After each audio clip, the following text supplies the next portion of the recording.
Muito boa noite, um prazer muito grande estar com você nessa live da Associação Comercial Empresarial de Minas.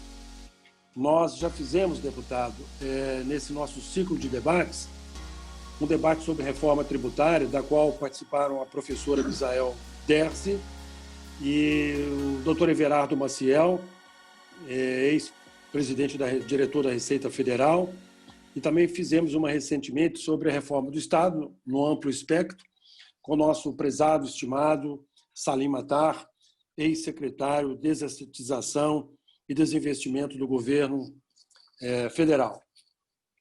Deputado, está conosco a jornalista Juliana Siqueira, a jornalista do Diário do Comércio, o vice-presidente da Associação Comercial Epifânio Camilo dos Santos e o doutor advogado João Henrique Café, presidente do Conselho de Assuntos Jurídicos da Associação Comercial, que serão os debatedores após as suas colocações.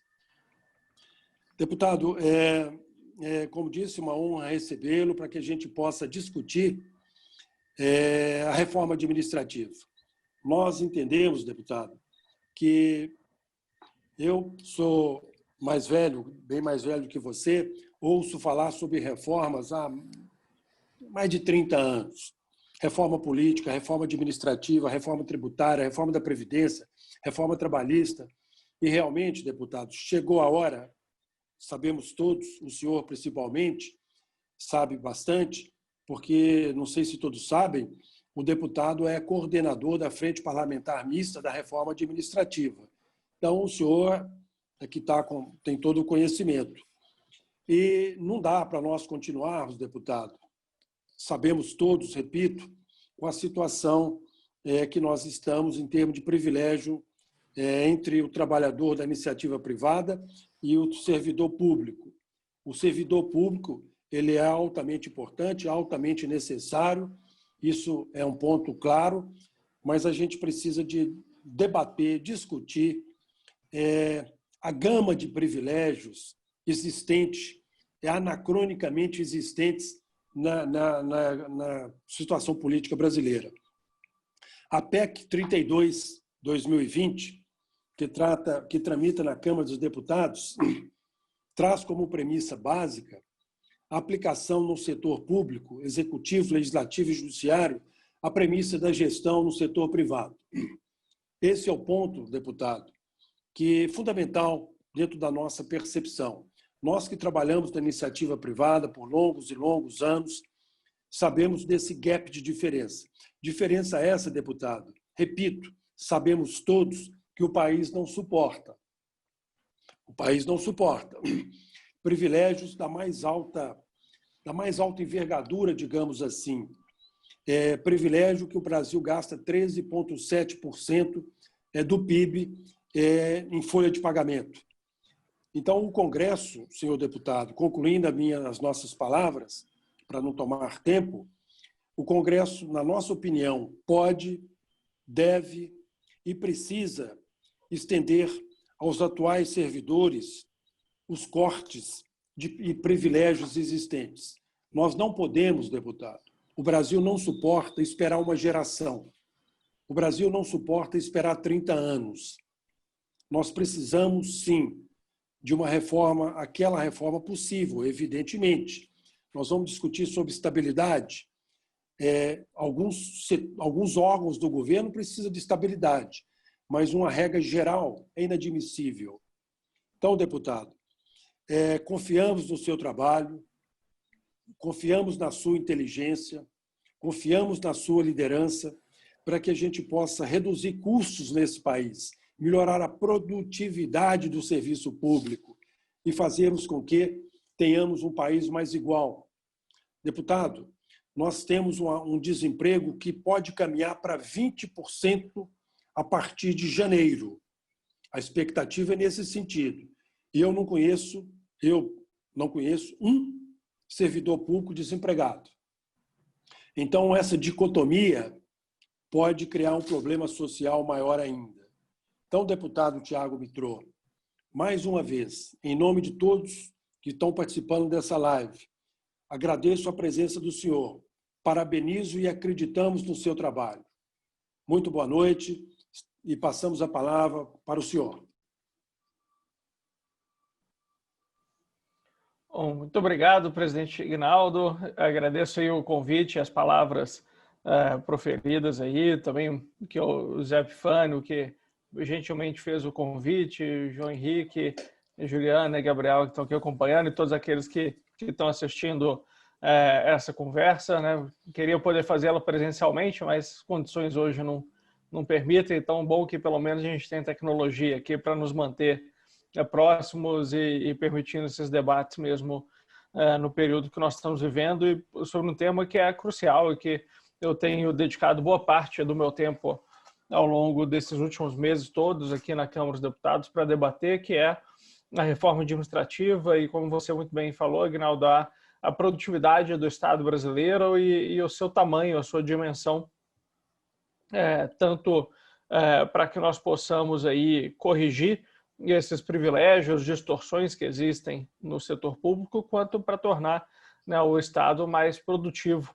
Né? O setor empresarial sofre de inúmeras maneiras com a forma como o Estado está estruturado hoje no Brasil, né, desde do seu custo, né, com a altíssima carga tributária que hoje nós temos que pagar no Brasil, face aí os serviços que nós não recebemos com a qualidade devida em troca, mas também sofre com a falta de produtividade, né, com os processos das quais, infelizmente, hoje dependemos do setor público, que são extremamente morosos, que tornam o custo, né, do país ainda maior para quem quer produzir, para quem quer empreender, gerar emprego, né, aqui no Brasil. Eu falo com frequência com o setor produtivo e cada vez que eu vou falar com o produtor de calçado, com o dono de posto de gasolina, com o varejista, a miríade aí de entraves que a legislação brasileira causa e a morosidade causada pela falta de incentivo para o bom serviço público é incalculável. Então, isso é certamente um assunto que a gente precisa endereçar aqui no Congresso, temos buscado fazer nas inúmeras formas.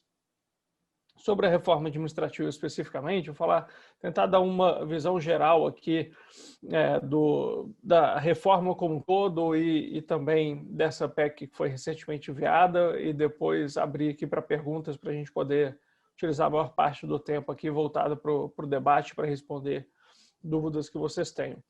Primeiro, a gente vai sempre conceituar o que é reforma administrativa. A gente acho que está muito acostumado aqui no Brasil a discutir reforma da Previdência, que cada 5 anos, em média, a gente teve alguma modificação na Previdência nas últimas 2, 3 décadas, ou a reforma tributária, que ainda que nós não tenhamos feito, né, já é há muito tempo algo em pauta e que todo empreendedor brasileiro lida diariamente, e a reforma administrativa não faz parte, tão parte do dia a dia do cidadão, mesmo do debate dentro do meio empresarial. Ela é menos visível, talvez, e, por outro lado, apesar de menos visível, ela tem um impacto imenso, né, no nosso dia a dia, porque, como eu falei, primeiro, nós certamente não recebemos benefícios, né, serviços públicos prestados à altura da carga tributária que o Brasil paga, né, e, por outro lado, o setor público, ele, infelizmente,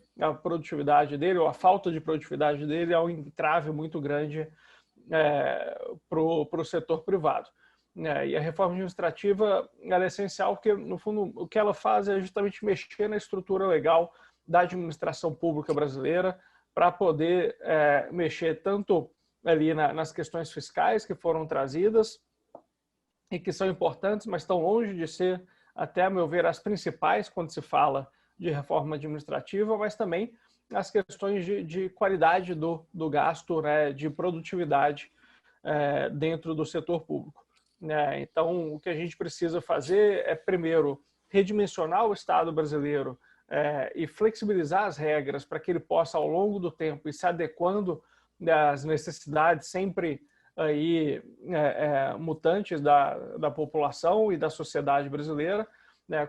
E esses inúmeros privilégios e distorções que ainda existem no setor público, e, do outro lado, olhando mais para dentro do setor público, do seu funcionamento interno, criar uma legislação, né, criar regras que incentivem a geração de resultados, que incentivem ali a melhoria da qualidade do serviço público, que incentive os bons servidores a desempenharem um papel de cada vez melhorarem o seu resultado para poderem crescer de acordo com o seu como reconhecimento ao seu mérito, e fazer uma reestruturação completa, né, do ciclo de vida do servidor ali dentro, para que desde do estabelecimento, do dimensionamento das vagas, estabelecimento do concurso público, o processo de ingresso do servidor ali, a carreira a qual ele vai pertencer, como ele vai crescer nessa carreira, avaliações de desempenho que ele vai passar, critérios para desligamento, tudo isso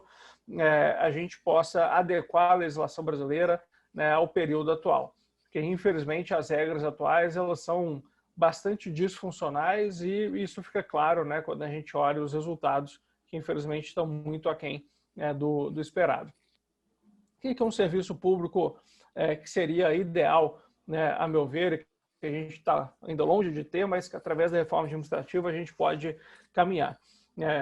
Fora essas questões mais claras, estridentes, como essa correção desses privilégios e distorções todos, né? Ninguém no Brasil, é inadmissível alguém no Brasil ter mais do que 30 dias de férias, né? É inadmissível você ser punido por um ato de infração que você teve, a sua punição ser aposentadoria compulsória, né? É inadmissível você ter ali aumento só por tempo de serviço indeterminados e mesmo em crises fiscais como a atual que a gente passa. Então, fora essas correções dessas distorções e privilégios todos que existem, um outro aspecto fundamental que a gente tem que ter é um setor público que, primeiro, se adapte à realidade da sociedade sempre em constante mutação, né? A gente está vendo cada vez mais, né, as necessidades mudarem, a força de trabalho precisar ser redimensionada, né, a estrutura interna de inúmeras organizações, empresas, associações, ONGs, se modificando com novas tecnologias, né, e com mudanças demográficas e do perfil da população, e o setor público enrijecido, o setor público engessado ali, impedido de se modernizar e de mudar a sua estrutura de acordo com as mudanças na sociedade. Então, primeiro, a gente precisa de um setor público que tenha regras mais flexíveis, né, de contratação, de redimensionamento da força de trabalho e, eventualmente, né, de desligamento, de redução da força de trabalho à medida que determinadas carreiras se tornem obsoletas, determinadas funções não sejam mais necessárias por conta de mudança demográfica ou qualquer outra justificativa nesse sentido. Por outro lado, a gente precisa ter um setor público que, por mais que ele possa se modernizar, redimensionar, ele nunca dê margem para ingerência política. A gente vive num país que tem um histórico absurdo de ingerência política, onde muitas vezes o político de plantão ganha uma eleição e acredita que a máquina tem que trabalhar para ele e não trabalhar para a sociedade, e acaba coagindo ali servidores a agirem contra o interesse público para beneficiar a si próprio, o seu grupo político ou alguém que esteja em conluio com esse político, não só o agente político em si, mas alguém ali dentro que tem uma má intenção.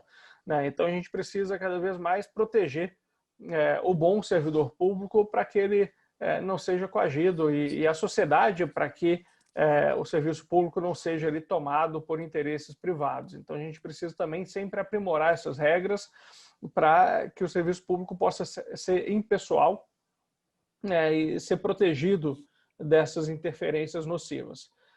E, por outro lado, a gente precisa também garantir que o servidor público vai viver em um ambiente estimulante, né, onde haja uma indução e haja incentivos ali para o bom resultado. Esse incentivo gera um reconhecimento para aquele que apresenta um bom resultado. O que não apresenta um bom resultado tem que passar por um processo de avaliação justo, né, mas que seja feito um plano de recuperação, tem que ser dada a ele a chance de mostrar resultado, mas se infelizmente não tiver um bom resultado, talvez ali não seja o lugar dele e a sociedade não tem ali que arcar com alguém que não entrega não um resultado à altura da expectativa da sociedade. Então, a gente precisa de um setor público onde haja uma gestão de pessoas de fato, né, com carreiras adequadas, construção das carreiras adequadas à realidade de hoje, com carreiras piramidais, onde você tem uma base ali com maior no volume de servidores para funções mais de linha de frente, mais operacionais, uma base intermediária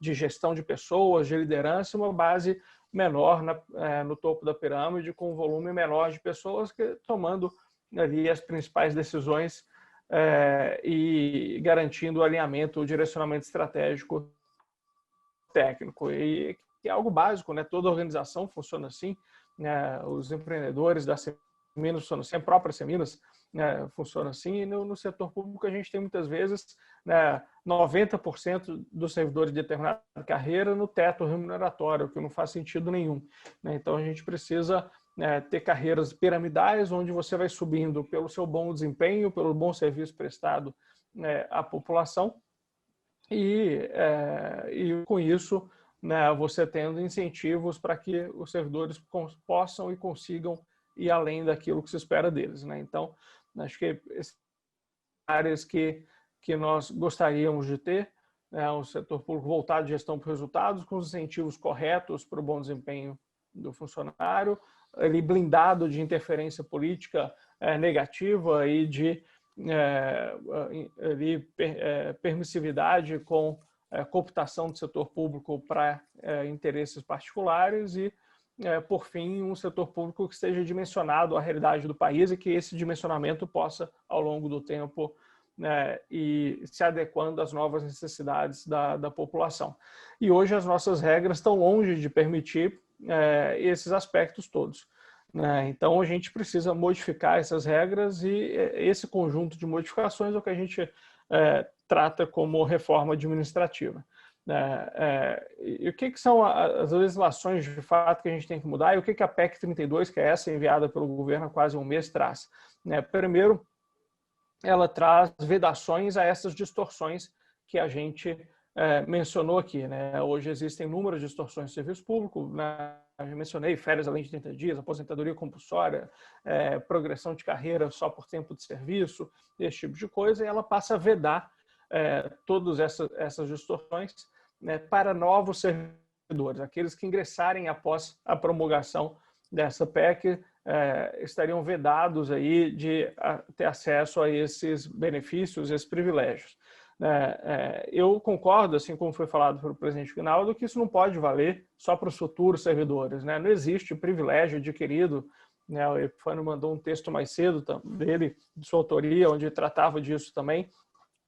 O que é distorção tem que ser corrigido de imediato, né? E para todos, né? A PEC também deixou de fora, além dos atuais servidores, os membros de poder, né? Desembargadores, juízes, membros ali do Ministério Público e por aí vai.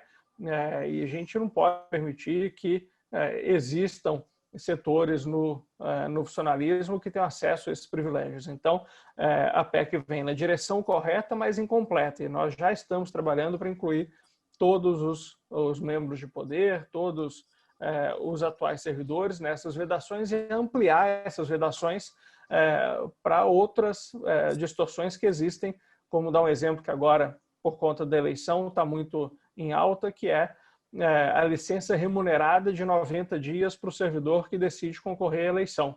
A tomada de decisão de se candidatar a uma eleição, eu tomei essa decisão há quase 3 anos atrás, é uma decisão de interesse privado, né? Seja individual ou de um grupo que queira me ver candidato, queira ver um servidor público candidato, e a gente não pode permitir que toda a sociedade brasileira pague por essa decisão particular, né? E ainda por um período de 90 dias, sendo que hoje as eleições, a campanha em si dura 45 dias somente, né? Então, se o servidor quiser se candidatar, ele tem total direito disso. Se ele tiver uma função que possa ter conflito de interesse, que ele se afaste ali, tire férias ou uma licença não remunerada, ou se for uma função que não tenha o conflito de interesse com a sua candidatura, que ele permaneça trabalhando no período ali adequado, sendo remunerado por isso e fazendo campanha nas suas horas vagas, né? Mas não que fique 3 meses sem trabalhar, sendo remunerado pela população. Então, essa é uma que nós vamos acrescentar. O segundo ponto que a PEC traz é dar mais flexibilidade para o poder público, para o executivo especialmente, se organizar.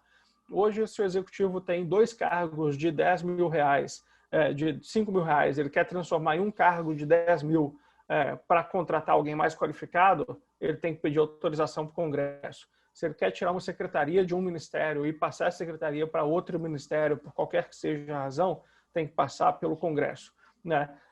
Então, são muitas decisões que deveriam ser mais automáticas ali, deveriam ser internas do Poder Executivo, e que hoje o Congresso tem que deliberar, e eu acho que é uma burocracia desnecessária. O Congresso tem os meios de fiscalizar e de sustar decretos do Poder Executivo, caso algum excesso seja cometido, mas acho que a gente tem que dar essa prerrogativa para o Executivo. E o terceiro ponto mexe justamente na parte do vínculo do servidor com o setor público. Hoje nós temos um regime jurídico único, né, que é o regime que garante ao servidor essa estabilidade, né? Estabilidade, ela tem uma razão de ser, é sempre bom a gente falar isso. Ela protege, como eu mencionei, o servidor ali de ser coagido, evita que o servidor seja coagido, né, por um político ou por alguém com interesse particular. A estabilidade permite que o servidor diga não, né? Olha, não vou fazer isso, é contra o interesse público, mas ela não pode virar, nem do ponto de vista de quem quer ingressar no serviço público, um benefício, né? Ela não pode ser o grande atrativo de entrar no serviço público, né? E infelizmente essa realidade de boa parte daqueles que querem prestar um serviço público são atraídos pelo benefício da estabilidade. Acho que tem um erro nisso daí. E, por outro lado, ela também não pode virar um escudo para a inação, né? Ela não pode ali ser um instrumento que é utilizado não para proteger o interesse público, mas para proteger o mau desempenho de determinado servidor, ou para proteger uma carreira obsoleta, né, que não tem mais necessidade. E a Constituição brasileira hoje já prevê, né, a perda de estabilidade em 3 situações para o servidor público. Primeiro, se ele for condenado, né, por algum crime com sentença judicial transitada em julgado. E aí nós temos aquele problema do que é considerado trânsito em julgado hoje, né, no país, que é só depois que você exaure todas ali, as medidas que você recorre, né, ao judiciário. Isso pode levar anos, décadas. O servidor às vezes comete um crime, é condenado em primeira instância, é condenado em segunda instância, e fica ainda mais 10, 15 anos e se aposenta, né, mesmo já tendo sido ali condenado, e não perde o cargo por conta disso. E isso a gente precisa alterar. A PEC altera, falando que a partir do momento que ele é condenado por um órgão colegiado, ele já pode ali perder o cargo. Depois ele pode perder o cargo por conta de um processo administrativo disciplinar, né? Se ele está apresentando o que chama lá desídia, né? Chega muito atrasado, falta, coisa assim, aí se abre um processo administrativo disciplinar que hoje é muito moroso, muito custoso para o Estado, né, ter que colocar ali o órgão de controle e uma equipe toda para conseguir ali provar que um trabalho, coisas básicas, né, e aí você tem que dar, e obviamente ampla defesa do servidor, mas o processo se estende por anos também, é extremamente custoso. A gente precisa modernizar isso também. E o terceiro ponto, já presente na nossa Constituição, é a insuficiência de desempenho, né? Através de uma avaliação de desempenho, o servidor pode ser exonerado do cargo se a gente regulamentar isso em lei complementar. E isso veio numa emenda constitucional de 1998. A Constituição não trouxe essa previsão, né? A parte da Constituição que fala sobre os servidores foi escrita pelos próprios grupos de interesse dos servidores e não pelos grupos de interesse da sociedade, para buscar equilibrar. Então foi extremamente protetiva, trouxe uma série de avanços em relação à proteção do interesse da sociedade ali contra patrimonialismo, clientelismo dentro do serviço público, mas protegeu demais. E aí, em 98, foi feita uma emenda constitucional para que baixo desempenho, insuficiência de desempenho, fosse motivo de exoneração, só que nos últimos 22 anos não foi regulamentada essa lei, então até hoje isso não acontece, de você demitir um servidor por baixo desempenho. E além disso, a gente precisa acrescentar, então, outras medidas, outras possibilidades também, como, por exemplo, a obsolescência da carreira. Até hoje nós temos na folha de pagamento do Estado, né, ali, operador de telex, operador de videocassete, programador de COBOL, né, uma série de funções que já deveriam ter, datilógrafos, né, que já não se precisa disso há décadas e ainda estão na folha de serviço, na folha de pagamento do serviço público. Ou mudanças demográficas. Às vezes você dimensionou uma força de trabalho da educação para uma população X e essa população está reduzindo, né? A gente tem menos jovens hoje nascendo no Brasil, né? Então, mudanças demográficas deveriam permitir redimensionamento da força de trabalho. Questões fiscais já tem com a lei de responsabilidade fiscal, mas ainda não é tão bem implementada no Brasil. Enfim, a gente acha que tem que entender que a estabilidade ela não pode ser eu falo muito, um manto sagrado que não pode ser tocado. Tem ocasiões, sim, que preservando o interesse público, evitando ali a perseguição política, você pode acrescentar como razões para o serviço público se redimensionar. E é isso que essa PEC traz. Ela traz através de um instrumento de separar o que são carreiras típicas de Estado, né, de carreiras não típicas de Estado. Acho que vai por um caminho que não é o ideal. A gente deveria, na verdade, essas situações que eu falei, tem que valer para todas as carreiras, né? Se a carreira de auditor fiscal ficar obsoleta, tem que haver possibilidade de redução da força de trabalho também de carreiras típicas de Estado. Enfim, essa PEC traz isso, está dando, especialmente por conta desse ponto, né, uma repercussão grande, mas a gente está caminhando aí para conseguir ter politicamente, tecnicamente, uma solução que dê essa flexibilidade para o setor público se redimensionar à medida que as necessidades forem se alterando ao longo do tempo. Então, acho que é um caminho importante para se começar essa reforma administrativa. Depois vão vir outros pontos extremamente necessários, como a regulamentação da avaliação de desempenho, que eu já mencionei, o fim dos supersalários, que, na verdade, eu acho que deveria vir antes, né, dessa PEC. A gente já está com o projeto pronto para ser votado na Câmara, já foi aprovado no Senado. É absurdo também você ter super salários no serviço público. Você tem que ter o maior... acho que tem que ter um grande enxugamento, na verdade, das carreiras, que hoje são muito específicas e não permitem a flexibilidade do servidor sair de um lugar e ir para o outro, mesmo para exercer uma função parecida. Né? Reestruturação das carreiras também, para que elas fiquem piramidais, como eu mencionei antes.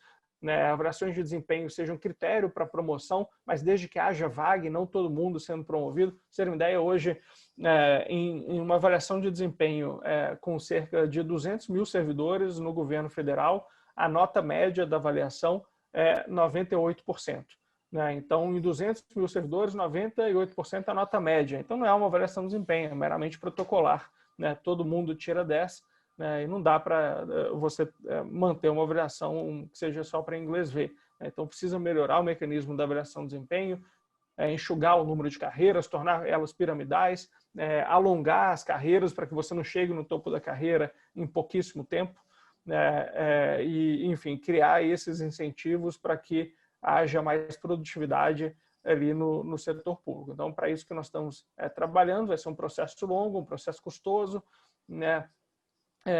Infelizmente, a gente tem essa cultura no Brasil de que aqueles que vêm que vão perder algum benefício se organizam muito para não perder o seu benefício, e a maioria que vai se beneficiar daquela mudança não se organiza para fazer força à minoria organizada. Então, a gente tem essa maioria difusa desorganizada, né, e uma minoria muito bem organizada que se faz ali parecer que é maior do que é, e acabam muitas vezes inviabilizando o debate ou conseguindo benefícios que não deveriam ter para poucos às custas de todos. Né? Então, é um debate aí que vai envolver, tenho certeza, muitas discussões acaloradas, mas que não vejo outro caminho que não seja esse para a modernização do Estado brasileiro.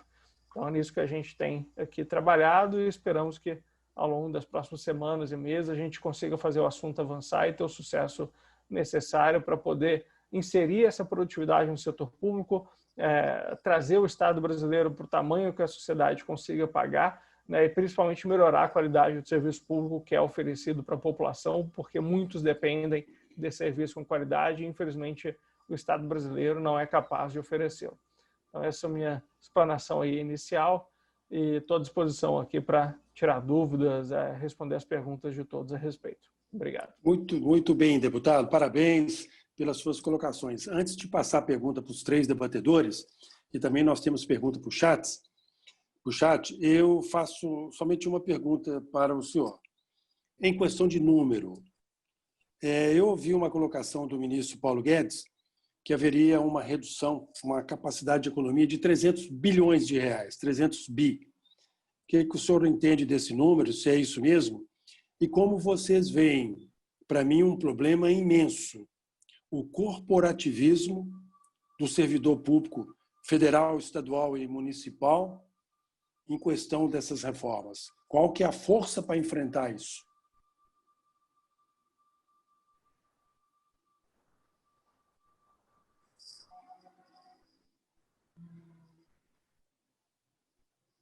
Ok, deputado? Oi, voltei. Minha conexão caiu aqui, Aguinaldo, mas voltei. Eu perdi o que você estava falando. Deputado, o seguinte, rapidamente, antes de passar para os 3 debatedores, eu faria uma pergunta para o senhor. O ministro Paulo Guedes, eu li que ele falou que poder-se-ia ter uma economia de 300 bi com uma reforma administrativa. E como que vocês veem um ponto que a mim, como cidadão que paga impostos, preocupa, o corporativismo oceânico que poderá sair no federal, no estadual e no municipal para que não ocorram essas reformas. É um grande embate. Se houver força para enfrentarmos isso?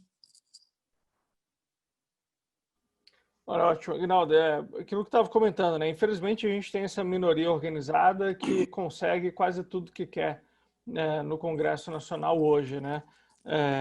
E que reage a qualquer possibilidade de reforma de forma muito agressiva, né? A gente viu isso na época na discussão da reforma da Previdência no ano passado e esse último mês, o mês de setembro inteiro, desde que a reforma administrativa foi enviada ao Congresso, eu, por estar na presidência da Frente Parlamentar e ter sido bastante vocal em defesa da reforma administrativa, tenho sido vítima aí de tudo quanto é tipo de ataques coordenados por esses grupos de servidores nas redes sociais, xingando de tudo e até falando coisas assim, antes de fazer reforma administrativa, você devia cortar seus próprios privilégios. E assim, eu sou hoje o deputado mais econômico entre os 513 da Câmara dos Deputados. Eu não tenho privilégio nenhum. Eu moro numa kitnet aqui em Brasília que eu pago com o meu salário, não uso apartamento funcional, não tenho auxílio moradia, não ando com motorista.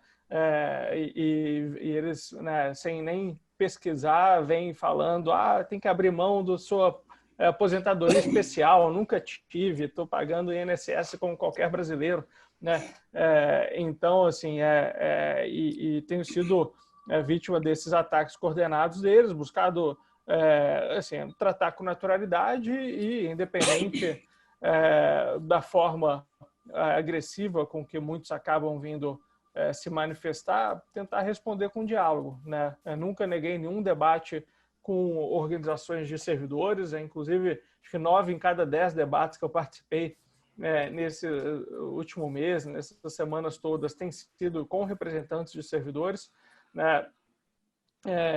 E tenho buscado mostrar os pontos, perguntar quais são as soluções que eles têm, né? São contra essa proposta, qual eles gostariam de ver, porque a gente não tem alternativa, assim, não dá para achar que a gente tem condição de continuar com as regras atuais, que muito além da questão fiscal, essas economias que estão sendo estimadas, é injusto o setor público permanecer com determinadas distorções que hoje ninguém mais tem no país, né? Então, acho que com bastante diálogo, com a participação da sociedade brasileira, que foi fundamental no debate da reforma da Previdência. Acho que vocês aqui, né, conduzindo eventos como esse, fazem um papel fundamental de trazer o assunto à tona, esclarecer, né, o setor aí empresarial mineiro de BH a respeito do tema, para que todos possam virar porta-vozes da necessidade da reforma administrativa e a gente consiga,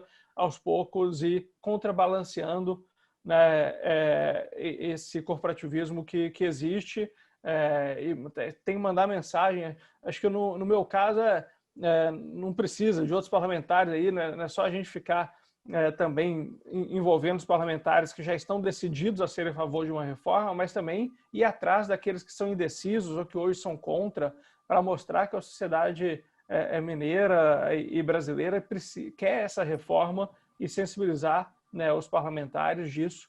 Né? Acho que a gente tem um Congresso que tem um viés reformista, tem um governo que está começando a se organizar, tardiamente, aí, há 2 anos já, mas e com aos trancos e barrancos que infelizmente esse governo tem, mas que tá ali minimamente se organizando, enviou a reforma finalmente, depois de 1 ano segurando, e acho que a gente tem a faca e o queijo, aí precisa dar mão agora, que a sociedade está junto para fazer um contraponto a essas pressões corporativistas que o Congresso certamente vai sofrer e já está sofrendo. Né? Então, acho que com isso a gente consegue fazer essa reforma passar. Muito bem, deputado. Parabéns pela resposta.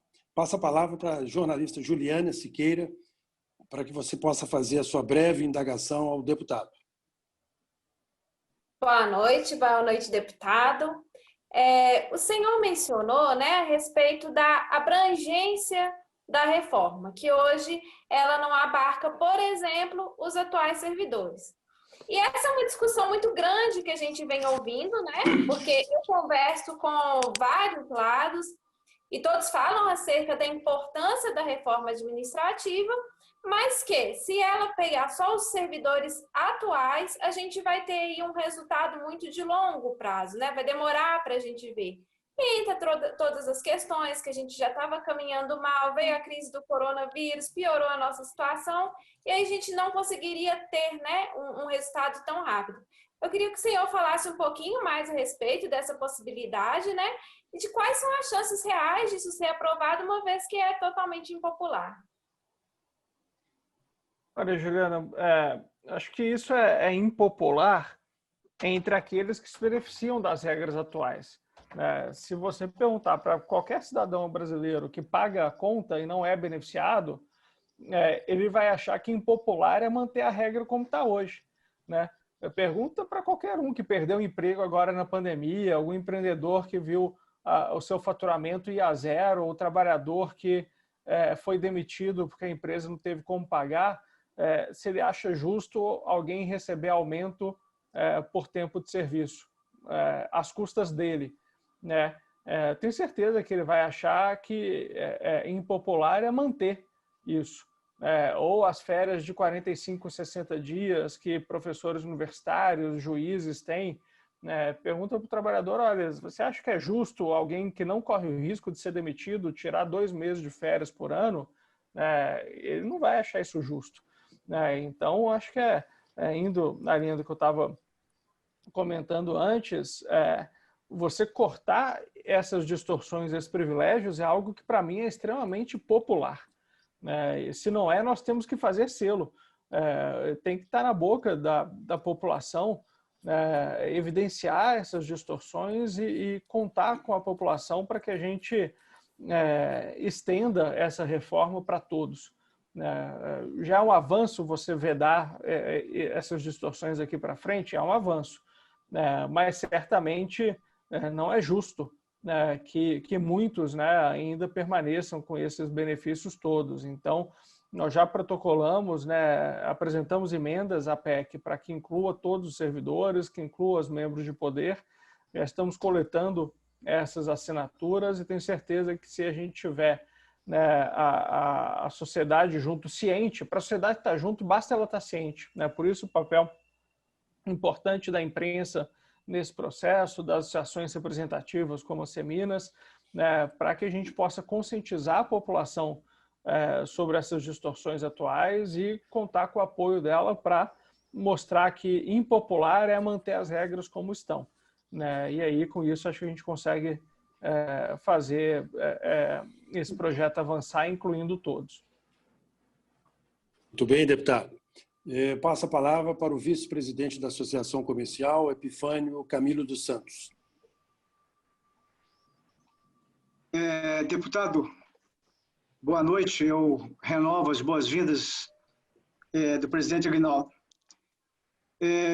Eu vou fazer um breve flash do passado, um passado recente, década de 90. O presidente Aguinaldo falou sobre um passado também. Eu vou fazer um breve flash. No final dos anos 90, o ministro Roberto Campos, o ex-ministro Roberto Campos, foi indagado sobre as reformas básicas necessárias para que o Brasil pudesse avançar e ser considerado um país sério. Isso aí são palavras dele. Ele citou 3 reformas essenciais: a previdenciária, que nós já fizemos, a administrativa e a tributária.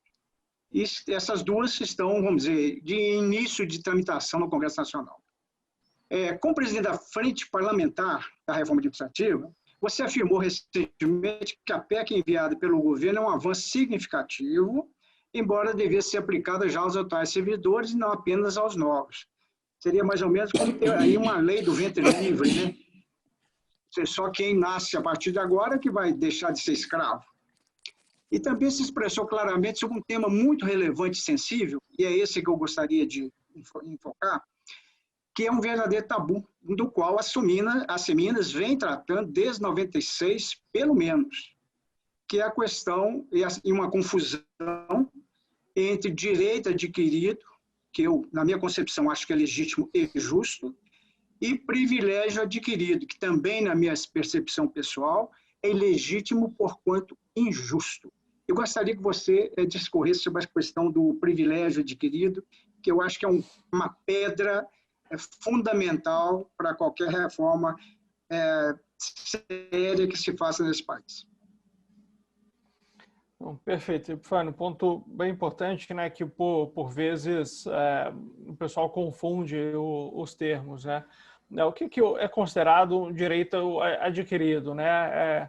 Você pensa um servidor que entrou no serviço público com as regras atuais, né, no concurso público foi estabelecido que o vínculo estabelecido entre ele e o Estado teria determinadas regras, e essas regras foram alteradas em prejuízo dele ao longo do tempo. Então, vou colocar aqui a questão hoje da estabilidade ou do regime jurídico. Ele estabeleceu um contrato com o Estado que seria esse regime jurídico, de repente mudado o regime jurídico, o regime jurídico dele ser mudado automaticamente é uma discussão onde se coloca essa questão do direito adquirido, porque quando ele ingressou no serviço público, o Estado topou, né, estabelecer aquele contrato com ele com as regras então vigentes. Há teses até de que você poderia rever isso, né? Tem alguns especialistas que eu conversei que falaram, olha, não, isso aqui também existe esse aqui pressuposto constitucional, essa abertura para que isso seja revisto também. Mas você está discutindo algo que seria uma revisão de um contrato já estabelecido, digamos assim. Agora, nesse contrato já estabelecido, não tinha que todos os anos o servidor ia ter ali 60 dias de férias, ou que ia ter uma progressão a cada automática todos os anos, quinquênio, anuênio, né? Ou ia ter licença prêmio a cada 5 anos, esse tipo de coisa. Essas práticas, né, e que para mim são privilégios que existem em determinados setores, não estavam no contrato estabelecido entre o servidor e o Estado na ocasião do seu ingresso. Usuais e que você pode aprimorar ao longo do tempo. E isso já aconteceu outras vezes, né? Tanto, às vezes, em benefício do servidor, já foram aumentados esses benefícios e teve vezes que eles foram alterados, reduzidos. Então, não existe essa expectativa de direito adquirido. Quando você tem uma expectativa e não um direito já adquirido, você não tem essa expectativa, pela expectativa de direito adquirido, não pode mudar essas regras. Então, acho que existe aí um amplo entendimento de que mudanças nesses outros aspectos, aquilo que está dentro do Estatuto do Servidor, dos benefícios e por aí vai, não no vínculo estabelecido, mas nos benefícios, isso daí é passível de alteração e é onde entra a maior parte dessas vedações e dessas mudanças que nós estamos falando. Existem mudanças para serem feitas também nos vínculos, como é proposto pelo governo, você ter os vínculos típicos de Estado, os vínculos por tempo indeterminado, que aí sim, se esse for o caminho, valeriam somente para os novos servidores. Acho que existe um caminho alternativo, que é não separar carreiras típicas de Estado das outras carreiras, mas acrescentar outros tipos de possibilidade de redimensionamento da força de trabalho, como obsolescência, mudanças demográficas e outros aqui que eu mencionei. E aí pode ser que haja essa discussão se já valeria para os atuais servidores ou não, há quem acha que sim, há quem acha que não, mas certamente os privilégios não há, no meu entendimento de muita gente, né, do meio jurídico, que eu não sou do meio jurídico, na verdade, mas com quem eu tenho me consultado, não existe isso de privilégio adquirido. Isso pode ser removido a qualquer momento pelos nossos legisladores. Muito bem, deputado. Passo a palavra para o João Henrique Café, advogado e presidente do Conselho de Assuntos Jurídicos da Associação Comercial. Com a palavra, Café. Obrigado, presidente. Muito obrigado, Thiago, que está conosco. E nós estamos fazendo esses debates para criar essa consciência cívica, né? Essa consciência cidadã. Acho que a Associação Comercial tem realmente esse papel e é muito bom tê-lo aqui conosco hoje, falando com essa limpidez toda a respeito de um assunto tão turvo.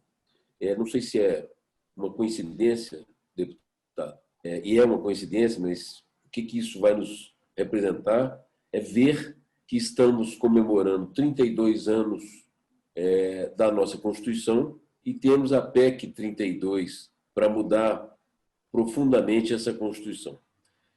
Talvez alguém já falou, até seria o caso de uma Assembleia Nacional Constituinte para mexer com reforma administrativa, reforma tributária, mas através do sistema de emenda à Constituição, eu indago ao deputado qual tem sido a Câmara do Legislativo no enfrentamento dessas matérias tão pontiagudas, mas tão necessárias, né? Nós tivemos agora esse episódio da Covid-19, o sacrifício de toda a sociedade num momento tão difícil brasileiro. E o servidor público só pode cooperar se fizer doação unilateral. Do ponto de vista regulamentar, legislativo, não foram atingidos em nada. Não foram atingidos nem no emprego, não foram atingidos nem na redução salarial e o que foi implementado para todo o Brasil. Eu acho que esse é o ponto que emblema, mais do que qualquer outro, a distorção, a enorme distorção dos sacrifícios que uma parte da sociedade tem que carregar e outro que o funcionalismo não carrega. Eu acho que seria chover no molhado ficar sustentando a necessidade de ser feito. Eu acho que isso não há dúvida. O que eu pergunto mesmo é se, na sua experiência parlamentar, se o seu pensamento, ainda que não seja totalmente aceito pelos seus pares, mas se ele encontra eco na vontade de mudar, se encontra eco na seriedade para mudar, ou se nós vamos ter um jogo de político, simplesmente político, porque é proposta do presidente, eu sou contra o presidente, é proposta da iniciativa privada, eu sou a favor da iniciativa pública, da iniciativa do serviço público, enfim, se a polarização que vai haver é temática ou se ela é político-partidária, qual que é a sua visão dessa parte bem difícil, que é esse ajuste social que a PEC pretende fazer? Olha, Henrique, infelizmente a gente ainda tem, né, muito disso que você descreveu presente no parlamento, né? Você tem parlamentares que são a favor de se fazer uma reforma, mas não topa discutir porque veio desse governo e eu sou contra o governo, né? Você tem parlamentares que sabem da importância da reforma, mas vamos ver o que o governo vai me oferecer para eu votar com ele. Se oferecer algo que me agrade, aí eu voto, né? Uma emenda extra, uma indicação para um cargo ali, esse tipo de coisa. Os reformistas convictos existem, mas somos poucos ainda, né? Tanto que você vê, né, neste último mês, onde desde que a reforma foi enviada ao Congresso, são poucos parlamentares que têm se manifestado abertamente a respeito do tema, notammente eu, Bancada Novo, outros membros da Frente Parlamentar da Reforma Administrativa, mas não passa aí de umas 2 dúzias, talvez, os que tenham, né, abertamente falado a respeito. E alguns falam, não, sou a favor, vou defender, mas deixa passar a eleição, né? Porque senão eu estou aqui, meus prefeitos vão ter dificuldade, coisa assim. Então, infelizmente, nós temos esses fatores todos que acabam influenciando na decisão de voto dos parlamentares e na própria defesa pública, né, das reformas. E acho que isso é algo que a gente tem que aprender a conviver, né? O ideal seria que todo mundo lá tivesse na Câmara e no Senado sempre a favor das ideias que acredita, independente desses fatores todos que eu coloquei aqui, mas esse ainda não é o nosso cenário. Mas nem por isso, eu acho que assim, não é muito diferente do que sempre foi, né? Então, a gente conseguiu aprovar reformas importantes, a reforma trabalhista na época do governo Temer, a reforma da Previdência no ano passado, tantos outros assuntos importantes que ainda que, como sempre, venham tardiamente à pauta e levem ali mais tempo que deveria para ser discutido e aprovado, foram pontos importantes que foram trazidos, né, e aprimorados ao longo dos últimos anos. Então, a gente vai ter que conviver com isso e, para mim, a forma da gente mudar isso e conseguir acelerar esses processos todos aos poucos, ir oxigenando e mudando a mentalidade do Congresso. E a gente muda de 2 formas, né, com a sociedade pressionando os parlamentares novamente, né, deixando claro qual que é a sua expectativa, que existe uma parcela significativa, se bobear até a maioria da população que é a favor da reforma, que quer ver esses pontos sendo endereçados, né, e tem muitos parlamentares que são suscetíveis à pressão da opinião pública, né, e, por outro lado, aos poucos a gente ir renovando o Congresso, né, e renovando a política como um todo, começando pela Câmara Municipal, pela Prefeitura de cada cidade, agora daqui a 1 mês e 10 dias, né, e se ampliando nas eleições de 2022 e nas eleições sucessivas a partir de então, né? Então, acho que esse recado nas urnas é muito importante também, né? A gente começar a priorizar e defender candidatos que genuinamente queiram ver as mudanças acontecerem, independente se vão ser reeleitos ou não por conta disso, se vão ser beneficiados ou não por conta da decisão, mas sim porque pela convicção que tem, né, das mudanças necessárias aí ao país. Então, acho que aí entra de novo o papel nosso como parlamentares de terem cada vez mais essa mentalidade, mas principalmente da sociedade de fazer essa mentalidade ser adquirida por um volume cada vez maior de parlamentares também. Deputado, antes de passarmos a gente colocar uns chats, uma pergunta que vieram via chat, o que o senhor acabou de falar são as dores da democracia. Democracia é isso, é voto, é discussão. Mas, na hora que o senhor coloca, eu percebi assim, que é um caminho duríssimo a ser feito no Congresso, envolve muita coisa. O que me preocupa, deputado, que na minha percepção, na minha visão, numa conjuntura atual do país, uma conjuntura muito difícil, nós não podemos esperar para cortar privilégios. O João Henrique Café, rapidamente, ele chegou a falar numa constituinte.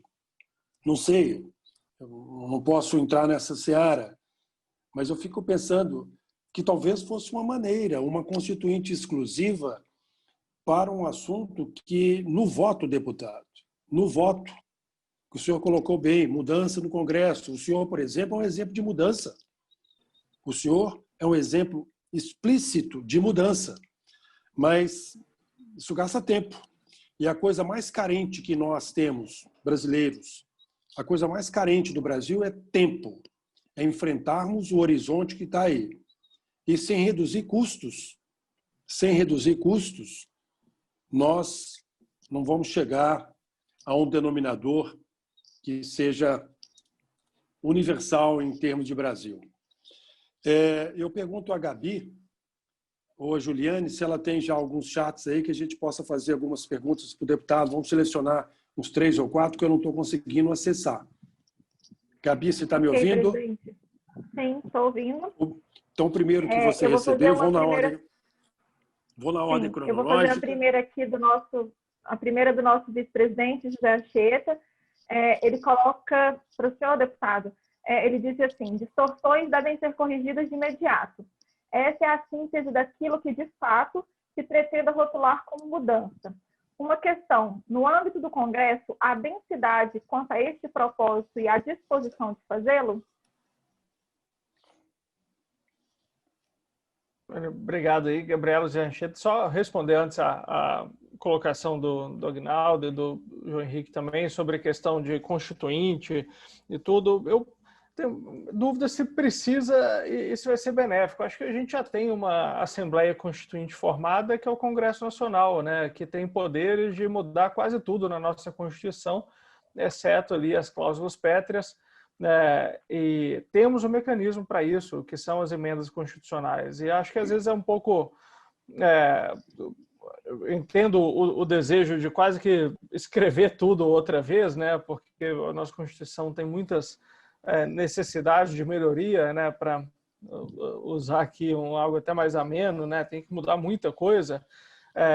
Mas se a gente montar uma Assembleia Constituinte, o que quer que seja, os eleitores vão ser os mesmos que elegem os atuais deputados e senadores.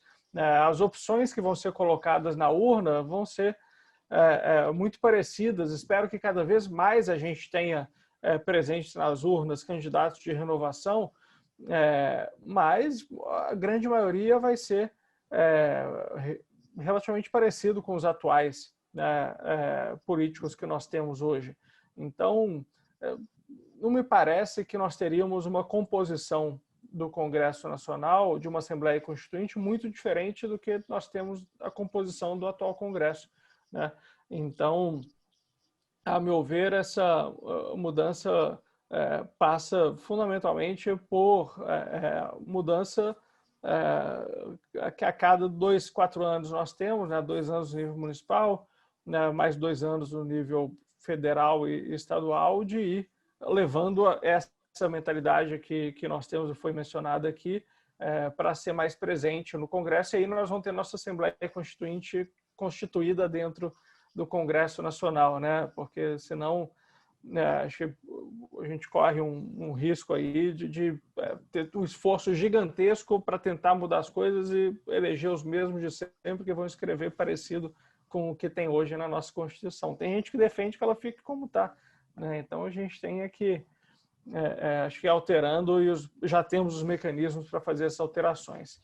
Sobre a pergunta aqui do Zé Anchieta, né, de se tem apetite aí, né, disposição do Congresso para estender a reforma para todos, eu acredito que sim, né? Eu estou otimista em relação a esse ponto. Uma das principais reações que teve da sociedade em relação à recepção que a reforma, que a PEC 32 teve, foi por achar que ela estava incompleta, né? Então, o que é bem positivo, né? Ótimo que eles acharam que estava incompleto, porque normalmente o Congresso desidrata as reformas que recebe. Então a gente tem a oportunidade de, talvez pela primeira vez, ir pelo caminho inverso. E como eu falei, acho que esse Congresso tem uma mentalidade mais reformista do que os congressos anteriores, né, as legislaturas anteriores, muito pelo ímpeto de reformas que a população demonstrou. Né? O Congresso é sempre um reflexo da sociedade, quer a gente goste ou não. E acho que como a sociedade acordou mais nesses últimos anos para a necessidade de reformas, isso acabou se refletindo no Congresso. Acho que pode melhorar muito ainda, mas não vejo espaço ali para terem muitos defensores dessas distorções e privilégios, né? Hoje em dia, você imagina se colocar uma votação nominal ali, quem quer manter férias de 60 dias para juiz e quem quer tirar, acho que é irreal achar que quem quer manter vai ganhar. Então, estou com uma expectativa boa de estender para membros de poder, para os atuais servidores. Aí você tem muito do lobby dos servidores públicos que vão deixar de ter os benefícios que hoje estão previstos e talvez tenha um número menor de parlamentares que estejam dispostos a comprar essa briga, mas se o barulho dos defensores da inclusão dos atuais servidores for tão ou mais alto do barulho que os que querem manter fazem, aí a gente consegue essa mudança sim. Gabi? A próxima pergunta é do nosso membro do Conselho de Assuntos Jurídicos, que é o Túlio. Ele pergunta que uma das maiores barreiras à organização do serviço público é a constitucionalização do direito administrativo. A reforma administrativa não deve desconstitucionalizar parte das normas do serviço público e criar o contrato coletivo do setor público? Olha, Túlio, você como responsável jurídico, você vai entender disso muito mais que eu. Mas minha avaliação, né, como mencionei antes aqui, é que a gente precisa desconstitucionalizar muita coisa. Mas, infelizmente, eu não tenho visto mesmo nessa atual legislatura uma predileção aí por desconstitucionalizar as coisas. Acho que a gente piorou, na verdade. Algumas coisas foram constitucionalizadas recentemente, para mim, sem pé nem cabeça. A PEC do Fundeb, por exemplo, um instrumento extremamente necessário, bem sucedido. A gente inseriu umas coisas na Constituição que vão dar muito problema ainda para frente, a meu ver, nessa área aí do financiamento da educação. Criamos carreiras na Constituição, como Polícia Penal, no final do ano passado, foi criada com mudança constitucional. Então, eu concordo contigo. Tem algumas teses aí circulando sobre a PEC 32 de buscar aproveitar essa oportunidade para a gente desconstitucionalizar várias coisas. Eu gosto do caminho, agora tenho dúvidas se ele tende a prosperar, porque infelizmente essa ainda não é uma mentalidade predominante aqui na casa. Então, vamos ver, se a gente enxergar um caminho, eu sou favorável, mas talvez a gente não consiga, e aí o ideal é manter na Constituição o que está lá, aprimorar essas regras ali dentro, né, e tentar ao longo do tempo ver se a gente consegue fazer ali uma lipoaspiração na nossa Constituição. A próxima é do nosso vice-presidente Marcos Brasman, que ele dá boa noite e pergunta qual que é o caminho para que essa reforma seja estendida aos poderes legislativo e judiciário, ou se eles já estão incluídos nessa reforma, nessa PEC. Marcos, depende de qual aspecto você está falando, né? Essas vedações a essas distorções e privilégios veio para todos os poderes, legislativo, judiciário e executivo, mas só para os novos servidores públicos. Então, não inclui os atuais servidores e não inclui os membros de poder. A gente também diferencia, para mim deveria ser tudo a mesma coisa, mas diferencia os membros de poder, que são os juízes, embargadores, defensores públicos, e parlamentares, dos servidores, né? E aí essa diferenciação permite que você faça essas regras específicas para cada um, e a PEC trouxe a inclusão dos servidores de todos os poderes, os futuros servidores de todos os poderes, deixando de fora os atuais servidores e deixando de fora atuais e futuros membros de poder. Para fazer uma mudança em relação ao que foi apresentado, você tem dois caminhos. Apresentar uma emenda, e aí você precisa coletar a assinatura, no caso da Câmara, 171 parlamentares para ter apoio àquela emenda. Essa emenda o relator vai optar por incluir ou não. Se o relator não incluir, você pode colocá-la em votação, na comissão especial e até no plenário. Ou o próprio relator pode incluir, se ele apresentar um texto substitutivo, que nós chamamos, ele pode modificar a PEC inicial e incluir outros aspectos. O caminho que nós estamos optando agora, dado que é o que está nas nossas mãos, é apresentar essa emenda já foi apresentada e temos um período agora de coleta das assinaturas para que ela possa ser protocolada de fato. Qual que é o caminho de tramitação da PEC, de uma PEC enviada pelo Executivo? Ela vai primeiro para a Comissão de Constituição e Justiça da Câmara, depois vai para uma comissão especial, depois ela vai para o plenário, onde tem que ser aprovada em 2 turnos, e aí, em seguida, vai para o Senado para fazer um caminho semelhante.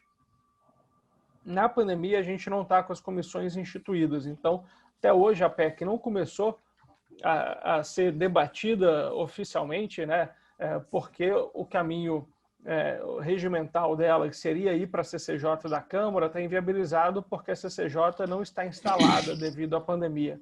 Então, nós temos essa dificuldade. Até hoje, não se sabe qual que vai ser esse caminho, como que vai ser cumprido isso. Se vão recolocar a CCJ ainda que virtual, se vão ali fazer uma comissão especial cumprir o papel da CCJ. Essa alternativa ainda não foi construída e acredito que nos próximos dias aí a gente vai conseguir solucionar essa questão para finalmente a PEC poder tramitar e aí as emendas apresentadas serem apreciadas pelo relator e colocadas em votação. Mas essa é uma emenda que nós já apresentamos, certamente vão conseguir as assinaturas necessárias e, como eu mencionei, com grande chance de ser incorporada ao texto. Gabi, obrigado. Essas perguntas faltantes a gente encaminha posteriormente para o deputado. Como temos ainda 20 minutos, para não tomar mais o tempo do deputado, eu volto a palavra para os debatedores. O João Café foi o último a fazer a pergunta, eu passo para ele que faça novamente a sua pergunta sintética para que os 2 outros possam fazê-la. João Café está com a palavra. Muito obrigado, presidente. Eu, até na verdade, é uma reflexão que não vai ser talvez uma pergunta, mas imagino que a associação comercial possa fazer 4 ou 5 perguntas e direcionar para os nossos deputados todos a respeito básicas sobre reforma tributária, reforma administrativa, algum questionamento, um termômetro que nós poderíamos indicar aos deputados e obter a resposta, sei lá, da metade deles, 1/3 dos deputados, mas estimular para que tenhamos uma resposta do pensamento, do psique e das aspirações do corpo político para essas mudanças. Então, eu só queria aproveitar esse final para fazer essa provocação e agradecer ao deputado. Eu acho que ele fez aqui boas e profundas reflexões que nos mostram realmente a dificuldade que nós teremos pela frente. Se a sociedade não se envolver, não ficar sabendo, não pressionar, mas ter uma avaliação crítica, não passa, uma série de coisas não passarão, porque o lobby interno lá e dos ditos prejudicados vai acabar sendo maior do que a vontade de reforma. Então, o que nós temos que pensar enquanto associação comercial é de criar massa crítica, discutir como estamos fazendo e tentar, quem sabe, ampliar esse debate para provocar mais ainda os senhores deputados. Muito obrigado, deputado Tiago. E era só essa consideração final, presidente. Muito obrigado também. Pois não, Café, isso, sem dúvida, a participação da sociedade, como o deputado falou, é vital. E o Congresso, sabemos, funciona sob pressão. Sob pressão. E Minas tem 53 deputados, praticamente quase 10% da Câmara dos Deputados. E temos que fazer essa participação, temos que envolver, temos que mostrar, temos que falar. Esse é o ponto que realmente, em muitos casos, nós, entidades, nós, sociedades, não participamos como devemos. E aqueles que se sentem, que vão se sentir prejudicados, têm uma ação muito mais enérgica, muito mais dura. Isso é importante. Quer fazer alguma consideração a respeito, senhor deputado? Não, acho que esse o caminho, né? Certamente, desde que a reforma foi enviada ao ao Congresso, todos os parlamentares estão recebendo manifestação daqueles que são contra a reforma, né? Agora, me pergunto se estão recebendo manifestação daqueles que são a favor. Certamente, se estão em um grau muito menor. Então, se nós conseguirmos fazer também essa mobilização dos que são a favor da reforma, né, a gente equaliza mais o debate, e aqueles que são mais suscetíveis à opinião pública, né, e que mudam ali de opinião quando vê que a maré muda, certamente vão pensar, né, 2 vezes antes de tomar posição favorável àqueles que hoje estão se manifestando. Então, esse tipo de iniciativa acho que é louvável, né, para poder ter esse termômetro que vocês falaram, né, e também para que possamos agir em cima depois, tentando convencer, né, os deputados indecisos ou contrários à reforma para que venham aí para o nosso lado. Deputado, isso que foi dito pelo Café, que o senhor respondeu, eu quero falar uma experiência própria. Eu, quando era presidente de uma entidade da indústria têxtil em São Paulo, chama Associação Brasileira da Indústria Têxtil, nós criamos uma frente parlamentar para discutir setor, essa coisa toda. E íamos a Brasília quase 4 vezes por mês. Fizemos uma frente parlamentar que chamava Frente Parlamentar Mista José Alencar Gomes da Silva.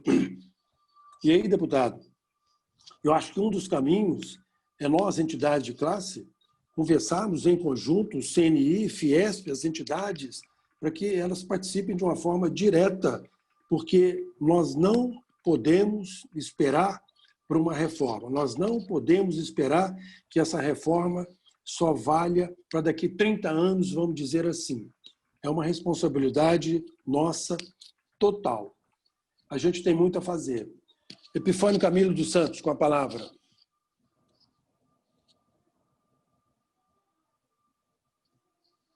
Epifânio. O microfone está fechado, Epifânio. Sim, ok. Agora, o deputado, recentemente você falou numa entrevista que a bancada do Novo vai atuar firme e forte para fazer uma reforma robusta. Eu vou pegar esse gancho e colocar aqui uma questão que foi colocada também no chat pelo doutor José Anchieta, que é o seguinte: quantos metrô temos hoje no Congresso Nacional? É um número, a bancada do Novo, mas os outros metrôs que tem lá, é um número suficiente para fazer um bom barulho? Olha, Epifânio, nós somos 8 na bancada do Novo, somos também uma minoria barulhenta, né, do nosso ponto de vista. A gente é bem ativo em todas essas pautas, na defesa das reformas, e eu diria que com o nível de convicção que nós temos em relação às mudanças necessárias e que não tem receio de dar cara a tapa e por aí vai, a gente deve ter uns 15 a 20, talvez, dentro ali do Congresso. É muito pouco, né? Já fomos menos, então acho que hoje está melhor do que antes, mas ainda estamos longe do que a gente precisaria. Então, a gente não consegue aprovar nada se a gente não contar com o apoio dos que não tenham talvez tanta convicção, mas que estão dispostos, né, a apoiar uma reforma dessa se verem que tem um ambiente favorável na sociedade. Certamente conte com a Semilas, né? Provavelmente para aumentar esse número aí. Opa, muito obrigado. Já estou contando. Sem dúvida. Juliane Siqueira, por favor, com a palavra. Deputado, a gente falou aqui, né, a respeito de conscientizar mesmo a população a respeito da reforma, trazer mais para perto. E uma coisa que eu tenho visto muito, independentemente da posição que as pessoas têm, se elas são contra ou se elas são a favor, é que ainda existem muitos mitos em relação à reforma, né? Muitas pessoas a desconhecem e por isso até muitas vezes são contra. Eu queria que o senhor falasse um pouquinho a respeito, né, desses mitos que existem e das garantias que o servidor vai ter também, por exemplo, em relação à estabilidade, né, de que ele não vai perder o emprego por questões político-partidárias, por exemplo. Júlia, essa é uma preocupação importante, assim, que eu também tenho, né? Eu não quero abrir margem no setor público brasileiro para que possa haver mais influência política do que já tem, onde não deveria, né? Influência política não pode ser vista só como negativo, né? Você é eleito para exercer determinado caminho para o país, para levar o Brasil mais para cá, mais para lá, né? E é natural que você tenha um espaço para construir a política de acordo com a ideia vencedora nas eleições. O que não pode é que isso seja feito excessivamente para defender interesses particulares ou para ser usado como moeda de troca, como infelizmente acontece hoje, né? E certamente não queremos que esse espaço seja ampliado, né? O que a gente tem atuado é para deixar o serviço público cada vez mais técnico, nessas áreas que devem continuar sendo técnicas, mais profissionalizado, né? E não tem nada no texto ali, né? O texto da PEC traz uma série de modificações que vão ser sacramentadas em leis complementares, né? Então, você pega esse novo vínculo proposto por tempo indeterminado. As razões, os motivos pelos quais o vínculo pode ser extinto, né, e o servidor eventualmente exonerado, vai vir em uma lei complementar. E as hipóteses que se cogita não é nenhuma que dê margem para perseguição política, né? São hipóteses relacionadas, como eu falei, à obsolescência da carreira, ali, a mudanças demográficas na população, né? Tem que ser questões nessa linha. A gente vê outros países do mundo, até países com histórico bastante corporativista, como a França, né, no ano passado incluiu no termo que eles usaram lá, a robotização como, né, um fator ali para poder haver redimensionamento da força de trabalho do setor público. Então, o que a gente precisa é seguir esse exemplo que vem sendo adotado por muitos países aí no mundo, pode ter certeza, esses que se preocupam em não dar margem para ampliar a influência política indevida, que vão ter em mim um defensor aí, dessa proteção ao serviço público desse tipo de influência. Agora, a gente não pode deixar esse receio inviabilizar o debate, inviabilizar o avanço do que precisa avançar de fato, né? E eu vejo que muitos acabam, inclusive, um pouco ali, maldosamente, se utilizando dessa preocupação para ampliar o que está sendo proposto na PEC e buscar fazer com que tudo seja inviabilizado, ao invés de dosar corretamente o nível das mudanças que precisam ser feitas. Deputado, terminando a nossa reunião, o senhor tem outro compromisso. Antes de passar para o senhor as considerações finais que o senhor queira colocar, nós ficamos vivos, já o conhecíamos, mas eu particularmente nunca tinha lhe ouvido dessa forma. Vejo em você um jovem que quer transformar esse país, que quer fazer com que esse país seja um país socialmente mais justo. Sabemos todos, deputado, que o Brasil é tido e havido como um dos países socialmente mais injustos do mundo. Estamos próximos de alguns países da África e por aí a coisa vai. Se nós fizermos um paralelo, servidor público, com o pessoal de iniciativa privada, essa iniciativa também esse desnível abissal. Então, precisamos sim, deputado. O senhor falou que o Novo tem 8 deputados. O senhor falou que muitos vão sofrer uma pressão imensa. Alguns não vão querer enfrentar essa pressão. Essa pressão vai servir de escudo para muitos. Sabemos que os sindicatos, vários do servidor público vão fazer um trabalho imenso. Eles têm uma condição de estar lá no Congresso, na Câmara e no Senado 24 horas por dia, né? Eles têm essa condição e a gente não tem. Mas a gente precisa de participar mais. Parabenizamos o senhor, parabenizamos o seu trabalho, parabenizamos a perspectiva, o seu futuro que você está traçando.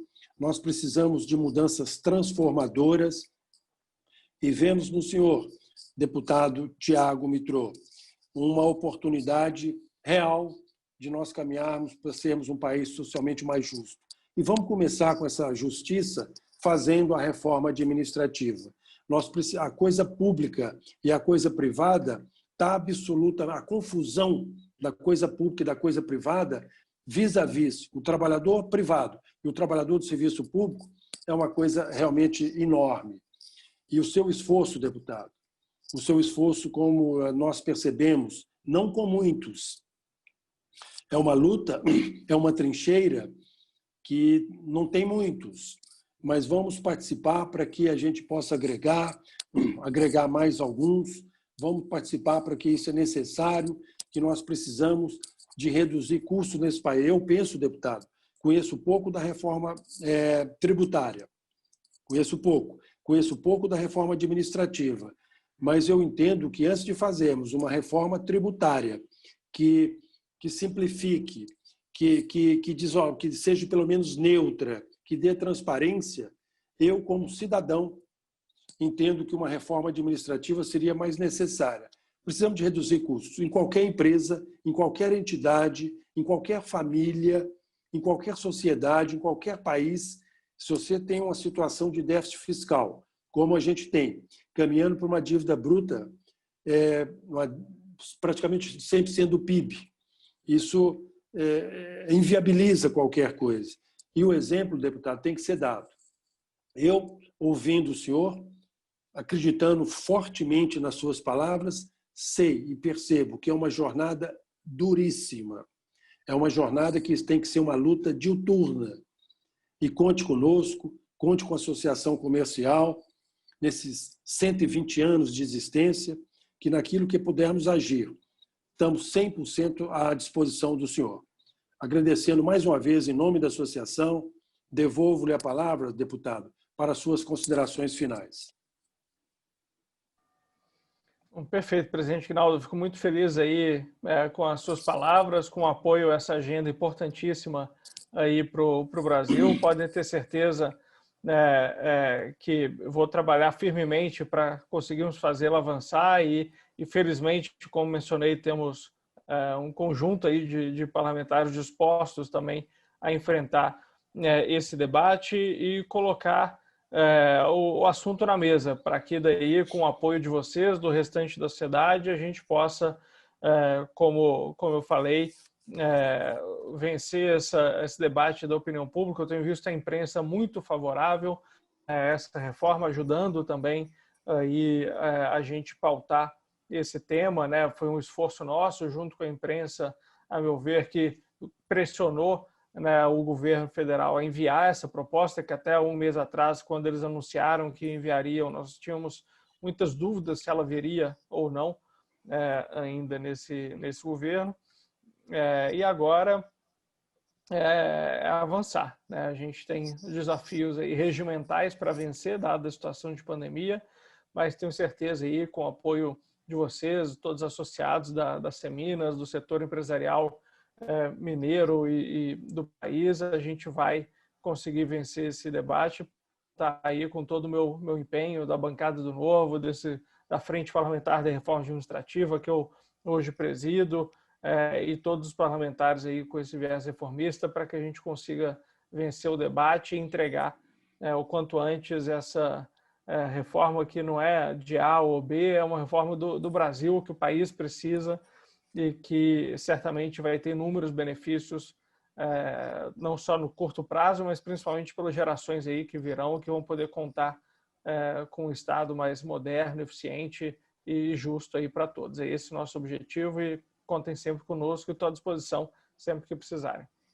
Deputado, muito obrigado e parabéns pelas suas palavras. Um forte abraço em nome da Associação Comercial. Até breve. Obrigado. Boa noite a todos.